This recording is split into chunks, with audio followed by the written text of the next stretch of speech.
So this is a quick recap of a bridge we built out here in North Carolina. I got to watch people from all over the United States come out here and work together. And really, it was even beyond that. It was all over the world. There was a gentleman out here from Israel even helping. It was beautiful because we all just worked together. None of us were the boss and none of us were in charge. We just worked together to make it happen. There was a crew of heavy equipment operators, Uriah and Tim. They ran excavators basically from sun up till sundown, and just moved an immense amount of dirt and fixed things beyond belief. It's amazing what they did in such a short amount of time. They were from Illinois, I do believe. And then there was Tony and George from Pennsylvania. George had a big dump truck that he had brought, and he was hauling materials like crazy nonstop and was letting Tony use the skid steer. And they even had another gentleman, I forgot what his name was, but he was out there using the skid steer as well. I think he was a little more local and more from the area, a little closer. I don't think George even knew who he was, but was letting him use the machine, so it was just pretty cool of him to do that. All the heavy equipment guys and dump truck operators worked together like fluid motion. They brought in fill and gravel and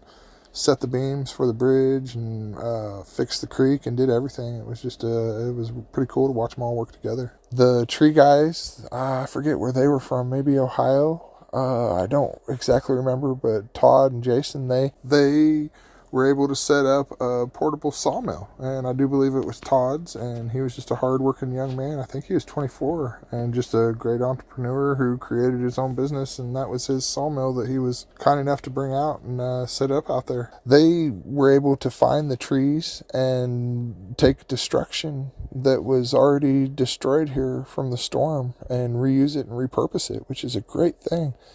They were able to put the main beams of the trees down, and then from there they took it to the sawmill, the other trees, and what were whole trees 4 days before, they cut up into 4x6 posts in order to lay across the top of the other main beams of trees.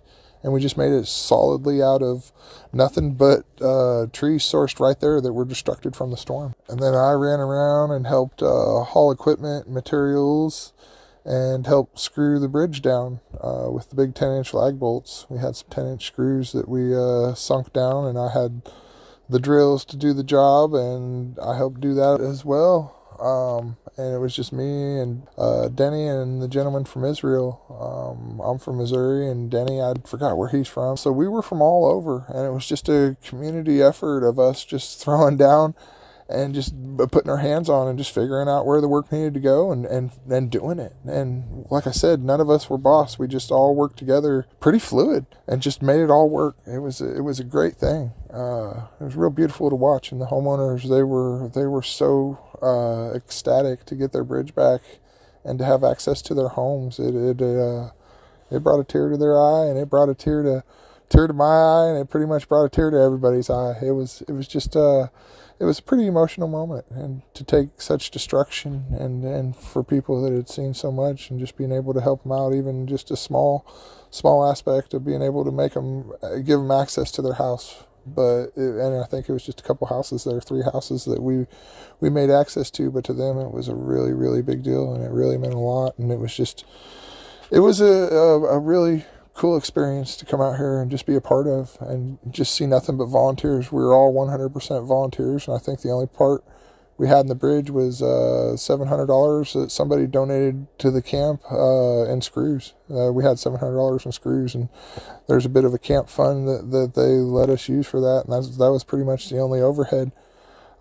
Besides that, it was just all volunteer work and stuff we sourced and recycled and reused. So it was a pretty cool experience, but I figured I'd just share it with everybody. And for reference, that is a 20,000-pound excavator going back and forth across that bridge, so it is stout and it can hold some weight. But this was just a really wonderful experience that I was really glad to be a part of, and it was just a beautiful thing to see everybody come together and work like this. If you guys want to follow with my journeys and everything I've been doing, feel free to like and subscribe and follow along. I appreciate everybody out there. Thanks, guys.